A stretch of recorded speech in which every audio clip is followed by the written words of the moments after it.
نحمده ونصلي على رسوله الكريم اما بعد فاعوذ باللہ من الشیطان الرجیم بسم اللہ الرحمن الرحیم۔ ناظرین محترم، سورۃ الرحمن کی صرف ایک آیت کی تسبیح کا وظیفہ زندگی میں صرف ایک مرتبہ کر لو، یہ تسبیح جادو ٹونا بندش ختم کر کے دولت لائے گی۔ آج ہی سورۃ الرحمن کی بس یہ ایک آیت پڑھ لینا اور آج ہی معجزہ خود اپنی آنکھوں سے دیکھ لینا۔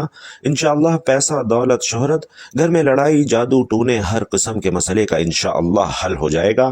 یقین نہیں آتا تو بے شک ایک مرتبہ کر کے دیکھ لو۔ محترم ناظرین، میرے بھائیوں اور بہنوں، آج آپ کی خدمت میں سورۃ الرحمن کی ایک آیت کا عمل لے کر حاضر ہوا ہوں۔ اس ایک آیت کا وظیفہ آپ کی زندگی کی تمام مشکلات اور تمام پریشانیوں کو انشاءاللہ دور کر دے گا اور آپ کی ہر حاجت کو انشاءاللہ پورا کر دے گا۔ یہ وظیفہ رزق میں برکت کے لیے بہت ہی مجرب وظیفہ ہے۔ جس بھی مقصد کے لیے آپ اس وظیفے کو کریں گے، ان کلمات کو پڑھیں گے، آپ کا مقصد اللہ کے فضل و کرم سے انشاءاللہ ضرور پورا ہو جائے گا۔ تو محترم ناظرین، آج ہی سورۃ الرحمن کی یہ آیت پڑھ کے دیکھ لیں اور آج ہی معجزات اپنی آنکھوں سے دیکھ لیں۔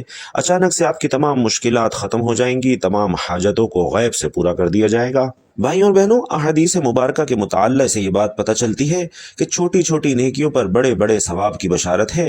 اسی طرح کئی ایسے اعمال بھی ارشاد فرمائے گئے ہیں کہ جن کا ثواب تو ہے ہی ساتھ رزق میں برکت، وسعت اور کشادگی بھی ملتی ہے۔ اسی طرح قرآن پاک کی ایک بہت ہی پیاری سورت ہے۔ اگر اس سورت کی ایک آیت بتائے گئے طریقے کے مطابق پڑھ لیں تو اللہ کے فضل و کرم سے آپ کو دولت و عزت کی فراوانی ملے گی، یعنی اللہ پاک آپ کے لیے انشاءاللہ ایسے اسباب پیدا کر دے گا کہ آپ کے پیسے کے متعلق ہر پریشانی انشاءاللہ دور ہو جائے گی اور انشاءاللہ آپ کی ہر خواہش پوری ہو جائے گی۔ اس آیت کے کمالات دیکھ کر آپ لوگ خود بھی حیران رہ جائیں گے، غیب سے دولت والے ہاتھ آپ کے پاس آ جائیں گے۔ تو محترم ناظرین، آج سب کام چھوڑ کر بس یہ ایک آیت کا وظیفہ کر لینا۔ جس ترتیب سے یہ عمل بتاؤں گا آپ نے بالکل اسی طریقے سے یہ وظیفہ پڑھنا ہے۔ یہ انتہائی مجرب اور طاقتور وظیفہ ہے۔ نسلوں کو اگر بٹا کر کھلانا چاہتے ہو، اگر چاہتے ہو کہ کروڑوں روپے کی برسات ہو جائے، پیسہ ہی پیسہ آ جائے اور آپ گنتے گنتے تھک جاؤ لیکن پیسہ ختم نہ ہو۔ ناظرین، پیسہ انسان کی ضرورت ہے، پیسہ نہ ہو تو زندگی میں سکون نہیں ہوتا اور بندہ ہر وقت پریشانیوں میں گھرا رہتا ہے کہ اخراجات کیسے اور کہاں سے پورے کروں۔ تو آپ یہ وظیفہ لازمی کیجئے۔ بے حد چھوٹا سا اور آسان سا وظیفہ ہے جو آپ کی بڑی سے بڑی پریشانی، آپ کے بڑے سے بڑے مسئلے مسائل بھی حل کر دے گا۔ کیونکہ جب اللہ کرم کرتا ہے تو انسان کی عقل دنگ رہ جاتی ہے اور معجزے کرنے والی ذات صرف اللہ کی ذات ہے۔ بس ہمیں ہر نعمت پر اللہ کا شکر ادا کرنا چاہیے۔ وظیفہ اللہ پاک کے بابرکت ناموں اور قرآن پاک کی ایک پیاری سی سورت کی ایک آیت کا وظیفہ ہے۔ اس وظیفے کو کرنے سے انشاءاللہ آپ کی ہر پریشانی حل ہو جائے گی اور انشاءاللہ ہر مشکل دیکھتے ہی دیکھتے ختم ہو جائے گی۔ اللہ پاک کی ذات پر یقین رکھتے ہوئے یہ وظیفہ پڑھیے گا، انشاءاللہ آپ کو مایوسی نہیں ہوگی، آپ کی جیب خالی نہیں رہے گی، انشاءاللہ آپ کے کاروبار سے برکتیں ختم نہیں ہوں گی۔ میرے بھائیوں اور بہنوں، اس وظیفے کو کسی بھی دن کسی بھی وقت آپ لوگ پڑھ سکتے ہیں۔ آپ لوگ پوچھیں گے کہ اس وظیفے کو کتنے دن پڑھنا ہے؟ تو محترم ناظرین، یہ وظیفہ صرف اور صرف ایک دن کا ہے۔ ایک دن آپ اس وظیفے کو کیجئے، اگر آپ چاہیں تو دوسرے دن بھی عمل کر سکتے ہیں، لیکن انشاءاللہ ایک دن کے عمل سے ہی آپ کو بے انتہا فائدہ ہوگا۔ ایک دن کا وظیفہ کرنے سے ہی آپ کے مسائل حل ہونا شروع ہو جائیں گے۔ سورۃ الرحمن کا نام اللہ کے بے حد خوبصورت ترین ناموں میں سے ایک نام پر رکھا گیا ہے اور اس سورت میں خدا کے فضل کی مثالیں دی گئی ہیں اور اللہ کے مختلف تحائف کی اہمیت کو دہرایا گیا ہے۔ سورۃ الرحمن ہمیں رحمت الہی کے تصور پر غور کرنے کی ترغیب دیتی ہے کہ اللہ نے ہمیں مختلف تحائف دیے ہیں اور یہ دنیا بھی ایک تحفہ ہے۔ درخت، کھانا، ہمارے ارد گرد کا ماحول، ہوا، پانی، صحت مند جسم، دماغ، خاندان، دوست، یہ سب کچھ ناظرین ایک تحفہ ہے۔ ہم اس سب کو قدر کی نگاہ سے نہیں دیکھتے۔ سورۃ الرحمن ہمیں یاد رکھنے میں مدد کرتی ہے کہ اس طرح کے تمام کوتاہی، احسانات ایسی چیز نہیں ہے جن سے ہم غفلت برتیں۔ یہ آیت دہرانے سے کہ تمہارے رب کی نعمتیں ہیں جنہیں تم جھٹلاتے ہو، یہ سورت ہمیں بتاتی ہے کہ ہم اپنے رب کی کسی نعمت کا انکار نہ کریں۔ تو تم اپنے رب کی کون کون سی نعمت کو جھٹلاؤ گے؟ اس وقت کے کافر مسلسل اور مکروہ طور پر حق کا انکار کر رہے تھے اور مسلمانوں پر سر عام تشدد کر رہے تھے۔ تم اپنے رب کی کون کون سی نعمت کو جھٹلاؤ گے؟ در حقیقت کافروں کے لیے ایک مستقل نصیحت تھی، جو ضرر اور ناشکری میں اندھے تھے اور مسلمانوں پر بغیر کسی اشتعال حملہ کرتے تھے اور انہیں قتل کر دیتے تھے۔ تو سورۃ الرحمن اللہ کی رحمتوں کی لامحدود فہرست کو انتہائی خوبصورتی سے پیش کرتی ہے کہ یہ دل کو چھو لیتی ہے اور سچے ایمان والوں کی آنکھوں میں آنسو لے آتی ہے۔ انسانوں میں حق کو نظر انداز کرنے کی کمزوری ضروری ہے۔ ہم جانتے ہیں کہ ہر چیز فانی ہے، لیکن اس کے باوجود ہم دنیاوی دولت اور اثاثوں کے حصول میں دیوانے ہیں۔ ہمیں اس بات کا علم ہونا چاہیے کہ زندگی میں ہمارے پاس جو کچھ بھی ہے وہ مشکل نہیں ہے۔ ہمارے خاندان اور دوست ہمیں چھوڑ سکتے ہیں، اچھی صحت میں کمی آ سکتی ہے، ہماری دولت ختم ہو سکتی ہے، لیکن پھر بھی ہم مغرور اور متکبر رہتے ہیں۔ سورۃ الرحمن ہمیں بار بار اللہ کا شکر ادا کرنے کی یاد دلاتی ہے، کیونکہ ہمارے پاس جو کچھ بھی ہے وہ ہمارے لیے اللہ کا تحفہ ہے۔ تو ناظرین، ہمیں چاہیے کہ ہم دنیا کے لیے کام کریں، نیک اعمال میں مشغول ہوں اور اللہ ہی کو راضی کرنے کی کوشش کریں۔ ہمیں یہ بھی معلوم ہونا چاہیے کہ مسلمان ہونے کی حیثیت سے سورۃ الرحمن کو دل سے سیکھنا امن اور سکون کا باعث بنتا ہے۔ اپنے اللہ کو اللہ کے مختلف احسانات کی یاد دلا کر ہم تناؤ اور ذہنی دباؤ کا مقابلہ کر سکتے ہیں اور اپنے ایمان کو مضبوط کر سکتے ہیں۔ حضرت جابر رضی اللہ تعالی عنہ فرماتے ہیں کہ رسول کریم صلی اللہ علیہ وسلم اپنے اصحاب کے مجمع میں ایک روز تشریف لائے اور سورۃ الرحمن کی اول سے لے کر آخر تک تلاوت فرمائی۔ صحابہ کرام چپ چاپ سنتے رہے تو آپ صلی اللہ علیہ وسلم فرماتے ہیں کہ تم سے تو جنات ہی اچھا جواب دیتے رہے۔ میں نے جب ان کے سامنے اس سورت کی تلاوت کی تو جب کبھی میں اس آیت کو پڑھتا کہ تم اپنے پروردگار کی کون کون سی نعمت کو جھٹلاؤ گے تو وہ کہتے، اے ہمارے پروردگار، ہم تیری نعمتوں میں سے کسی نعمت کو نہیں جھٹلاتے، تیرے لیے ہی تمام تعریفیں ہیں۔ تو ناظرین، وقت کی نزاکت کو مد نظر رکھتے ہوئے آئیے آج کے اس بابرکت عمل کی طرف چلتے ہیں۔ اب آپ آج کے عمل کو خوب اچھی طریقے سے سمجھ لیجئے۔ آپ نے کرنا کیا ہے کہ باوضو مصلی پر بیٹھ کر سب سے پہلے نبی کریم صلی اللہ علیہ وسلم کی ذات مبارکہ پر درود پاک پڑھنا ہے۔ اللہم صلی علی محمد وعلی آل محمد کما صلیت علی ابراہیم وعلی آل ابراہیم انک حمید مجید۔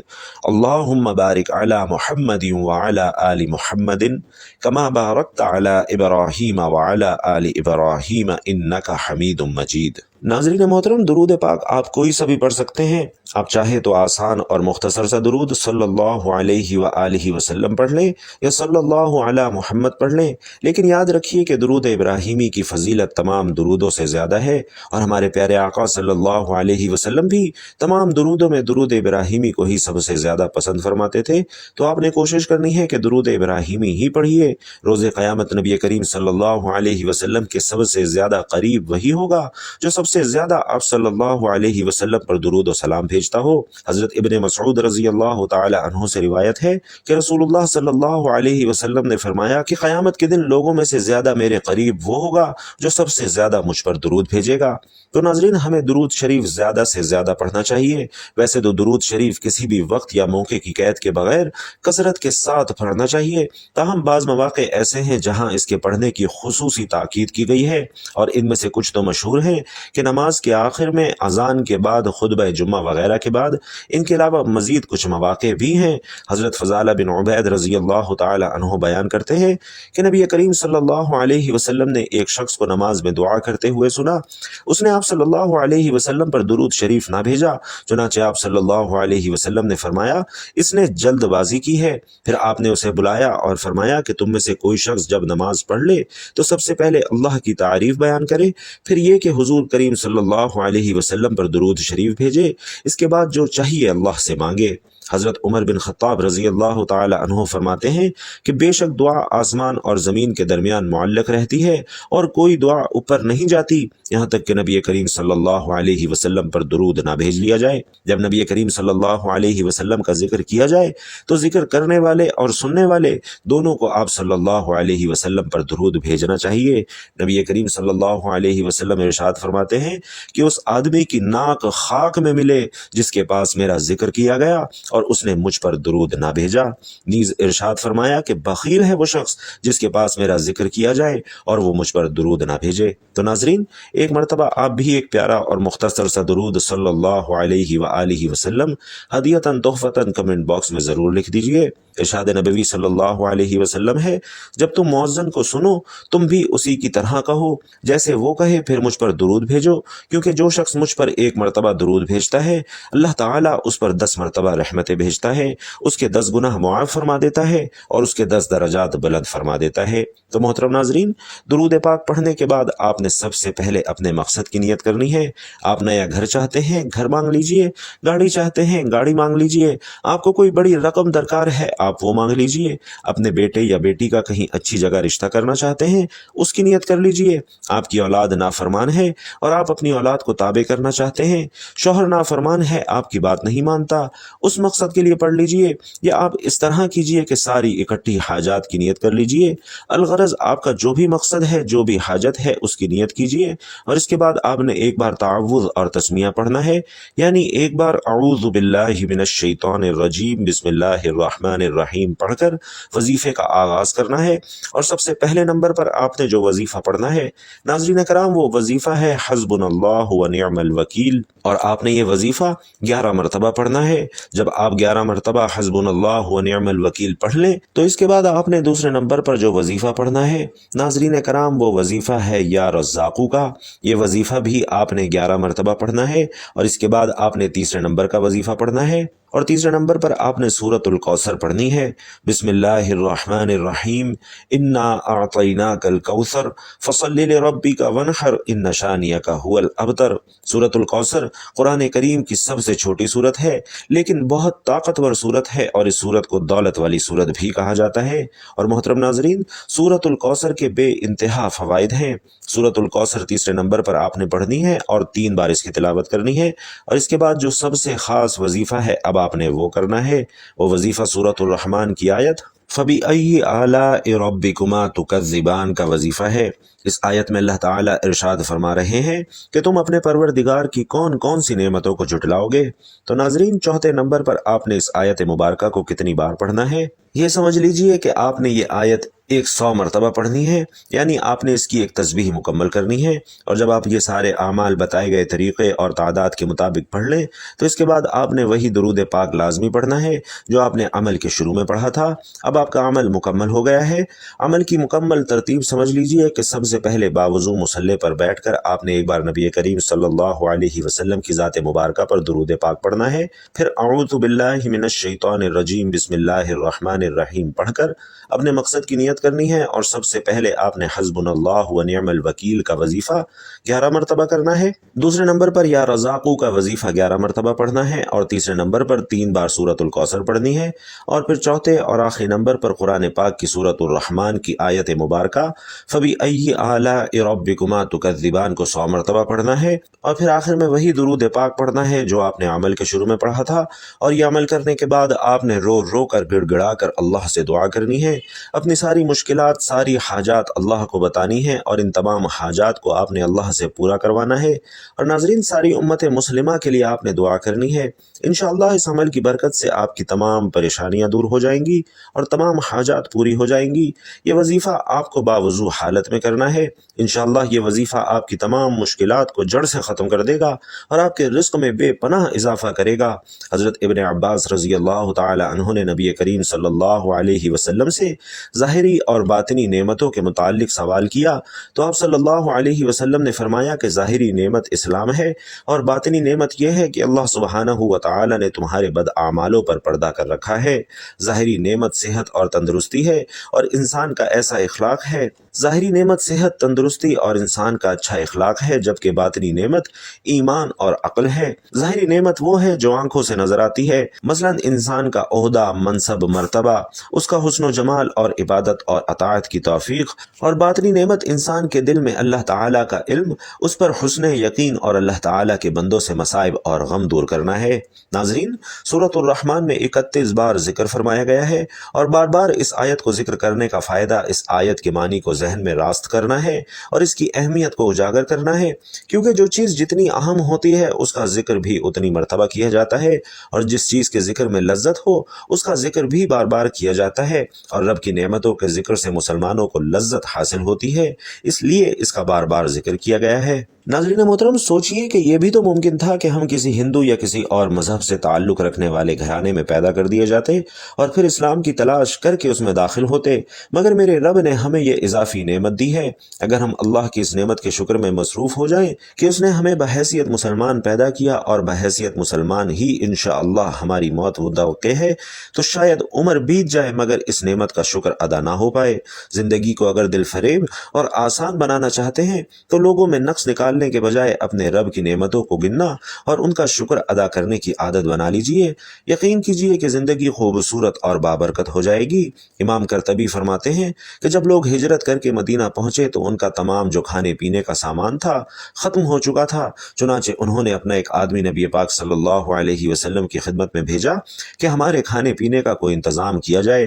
وہ آدمی جب رسول علیہ السلام کے گھر کے دروازے پر پہنچا تو نبی کریم صلی اللہ علیہ وسلم کی آواز آ رہی تھی جو قرآن پاک کی تلاوت فرما رہے تھے۔ یہ آیت سنتے ہی اس کے دل میں خیال آیا کہ جب اللہ نے ہر ایک کے رزق کا ذمہ لے لیا ہے تو پھر ہم انسان جانوروں سے گئے گزرے نہیں، وہ ضرور ہمارے لیے رزق کا بندوبست کرے گا۔ اور وہ وہیں سے واپس آ گیا اور نبی کریم صلی اللہ علیہ وسلم کو کچھ نہ بتایا۔ ساتھیوں کے پاس پہنچا تو سب کو بلند آواز سے کہا کہ ساتھیوں خوش ہو جاؤ، اللہ کی مدد آنے والی ہے۔ وہ سمجھے یہ بندہ چونکہ رسول علیہ السلام کے پاس عرض کرنے گیا تھا، اس لیے رسول اللہ صلی اللہ علیہ وسلم نے کھانا بھیجنے کا وعدہ کر لیا ہوگا، لہٰذا وہ بھی خوشی خوشی اپنے کاموں میں لگ گئے اور مطمئن ہو گئے۔ تھوڑی دیر گزری تھی کہ تو بندے ایک بڑا سا برتن لے کے آئے جو گوشت اور روٹیوں سے بھرا ہوا تھا۔ وہ بندے کھانا دے کر چلے گئے۔ ہم سب نے شکم سیر ہو کر خوب کھایا، لیکن اب بھی کافی سارا کھانا بچ گیا تھا۔ انہوں نے یہ سوچا کہ بچا ہوا کھانا نبی کریم صلی اللہ علیہ وسلم کی خدمت میں واپس بھیج دیتے ہیں تاکہ وہ بوقت ضرورت استعمال ہو سکے۔ دو آدمی کھانا لے کر اب نبی کریم صلی اللہ علیہ وسلم کی خدمت میں حاضر ہوتے ہیں اور کہتے ہیں کہ یا رسول اللہ صلی اللہ علیہ وسلم، آپ کا بھیجا ہوا کھانا بہت ہی مزیدار تھا۔ نبی کریم صلی اللہ علیہ وسلم نے جب یہ سنا تو فرمایا کہ میں نے تو کوئی کھانا بھیجا ہی نہیں۔ ایک بندے نے کہا کہ یا رسول اللہ صلی اللہ علیہ وسلم، ہم بہت بھوکے تھے اور ہم نے بھوک کی حالت میں آپ کی طرف اپنا بندہ بھیجا تھا کہ ہمیں تھوڑا سا کھانا عنایت فرما دیجئے۔ کہ اتنے میں وہ بندہ بھی آیا اور اس نے کہا کہ یا رسول اللہ صلی اللہ علیہ وسلم، جب میں آیا تو آپ قرآن پاک کی تلاوت فرما رہے تھے اور پڑھ رہے تھے، لہٰذا میں نے سوچا کہ جو ذات جانوروں کے رزق کی ذمہ داری اٹھا رہی ہے وہ ذات ہماری بھی تو ذمہ دار ہے، اس لیے میں آپ کو کچھ کہے بغیر چلا گیا۔ تب رسول پاک صلی اللہ علیہ وسلم مسکرائے اور فرمایا کہ یہ رزق میں نے نہیں بلکہ اس پروردگار نے بھیجا تھا جو ہر شے کے رزق کا ذمہ دار ہے۔ تو ناظرین، اللہ پر آپ کا ایسا اعتقاد اور یقین ہونا چاہیے۔ اللہ تبارک و تعالی سے دعا ہے کہ ہم سب کو ثابت قدمی کے ساتھ دین پر استقامت نصیب فرمائے اور ہم سب کو پکا اور سچا مسلمان بننے کی توفیق نصیب فرمائے۔ آمین یا رب العالمین۔